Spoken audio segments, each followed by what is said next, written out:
first of all, I want to apologize to you guys on how Kyle's treating you.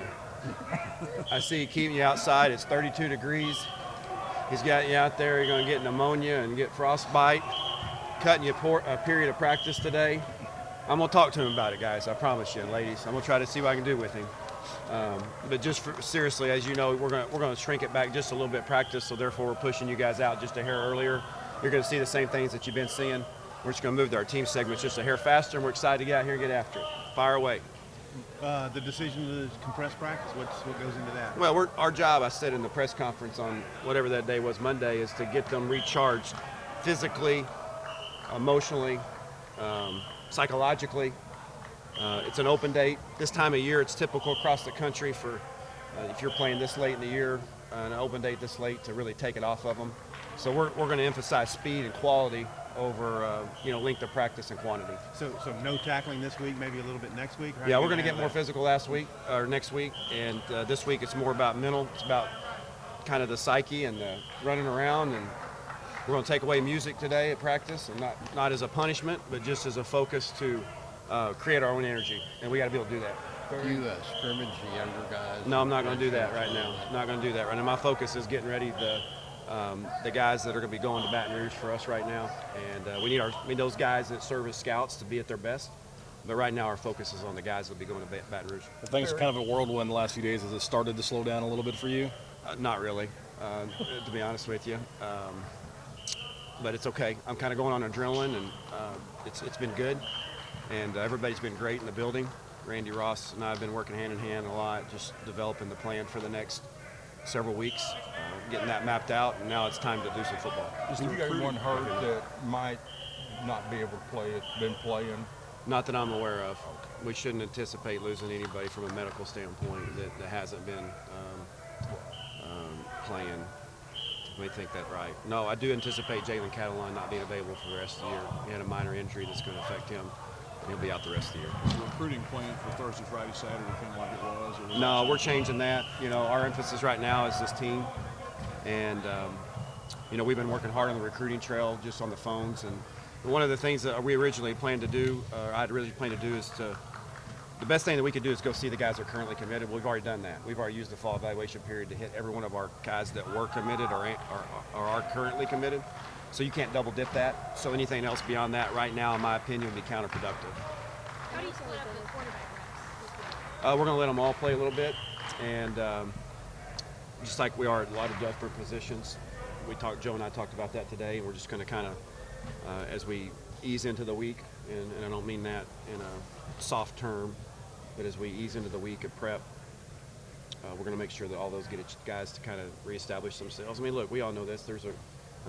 We've seen that play out during the course of the year, and it's been a carousel. And there's a reason it's been a carousel, and I don't mean that negatively. It's just that one guy's flashed here, one guy's flashed there, and we're going to continue to give them opportunity to show us what they've got down the stretch. Just what have the meeting rooms been like with you and the other coaches as you kind of formulate? Well, they've been great. It's been obviously a little strange. You go from being a peer, and I still am a peer, but being thrust into a role of leadership. And for me, it's a little bit strange initially, but I've kind of gotten beyond that, and I think they have too. And they know that somebody's got to step in and take a leadership role and make decisions, and that's what I've been doing. I'm very comfortable doing that, and they've been really good. What's the Spivey status for this next? Should be available. Need him to be ready to go and help us. He's got a lot of ability.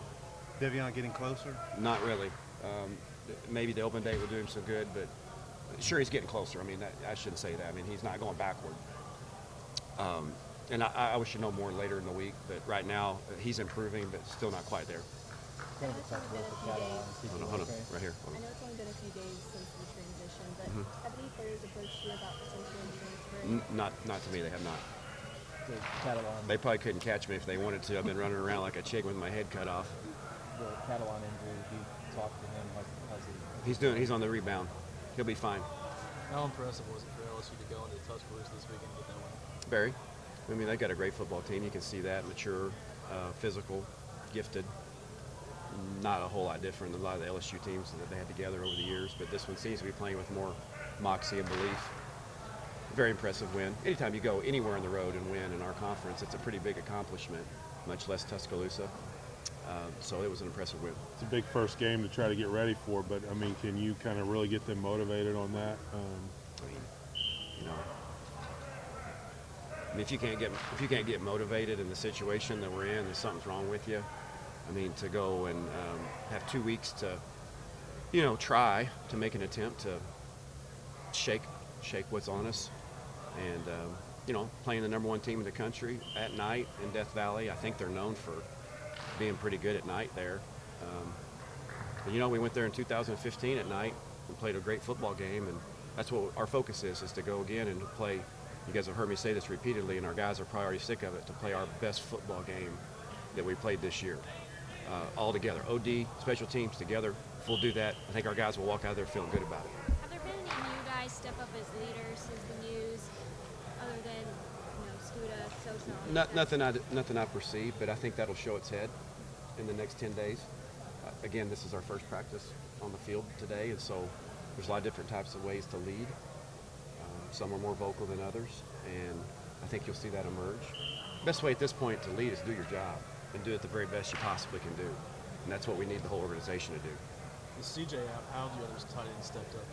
Well, they've been okay. I mean, they've done a very admirable job.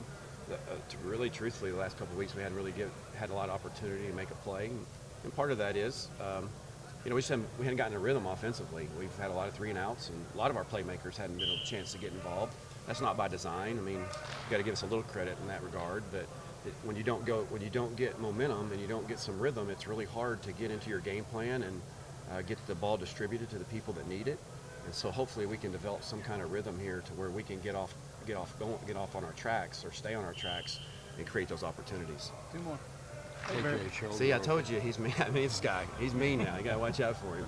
KJ shoulder okay. I think so. Yeah, I think it's a non-throwing shoulder, little bruise that I think he'll be more than fine. You had said on Monday you knew there were several guys qualified that had taken this job. What's the delicate balance of them on board with you? How do you feel about that? Well, you know, at first it was a little bit weird for me, but I think we've moved beyond that. And it is what it is now, and those guys, all of those guys have been great. I mean, and I'm not this isn't a one-man show. I'm trying to gather information and questions and open dialogue with guys that have been there in this situation before. I mean, Jeff Traylor's been a head high school coach for years, and obviously Coop was not only was a head coach, he was an interim coach at one point at FIU.